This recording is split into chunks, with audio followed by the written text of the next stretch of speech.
Bonjour, bonjour. Aujourd'hui, je vais vous parler de quelque chose qui me tient à cœur.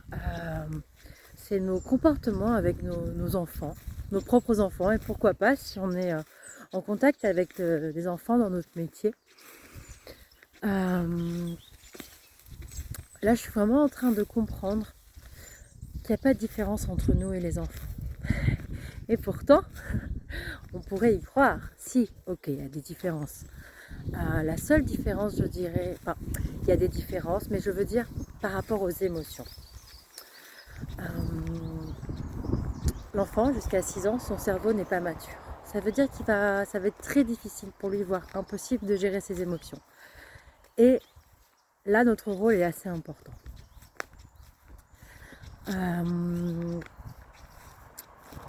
Et là, ce dont je veux vous parler aujourd'hui, c'est que mon meilleur conseil que je peux vous donner en tant que maman, pour vous, parents, déjà vous êtes les parents parfaits pour vos enfants.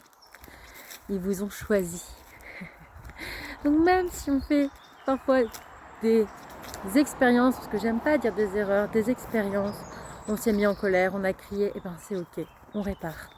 On peut demander pardon, dire ce qu'on a ressenti. Par exemple, s'il nous a crié dessus, ben voilà, ce que j'ai ressenti quand tu m'as crié dessus. Bref,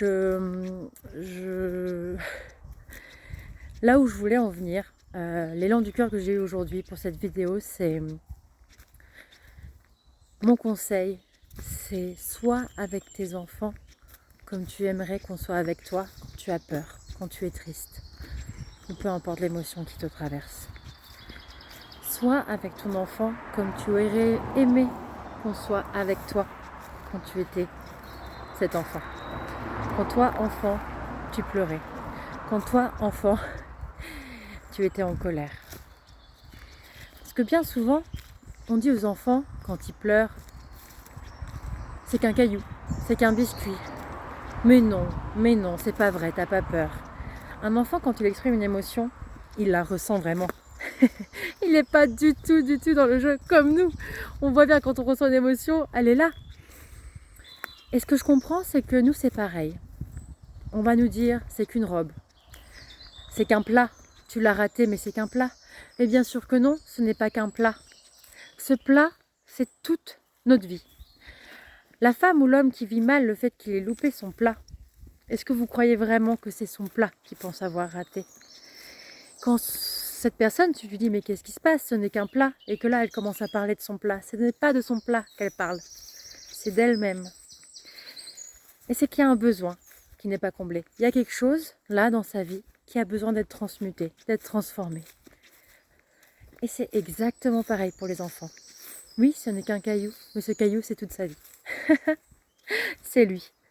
C'est un besoin qui n'a pas été comblé, un manque de sommeil, besoin de manger. Moi, je sais que tous les soirs, à 6h30, mon fils a faim. Si j'oublie, il se met en colère. Mais pas parce qu'il a faim. Il se met en colère parce que, je sais pas, pour juste un petit caillou. Mais c'est pas le caillou. Il y a un message derrière ce caillou. Il y a un message derrière ce plat raté. Vous voyez ce que je veux dire? Chaque émotion est là pour nous transmettre un message. Et c'est pareil pour nous et c'est pareil pour nos enfants. Donc voilà, je trouve que c'est hyper puissant de se rendre compte qu'il n'y a pas vraiment de différence, à part que lui, il a besoin de nous pour comprendre tout ça. Et nous, on a besoin aussi de comprendre tout ça par nous-mêmes. Donc voilà, c'est juste super beau. Vos enfants sont là pour vous enseigner et nous apprendre tellement. Donc voilà, accueillons nos émotions. Laissez ces émotions nous j'ai perdu le mot, pardon. Nous traverser. Je vous souhaite une belle et heureuse journée. À bientôt.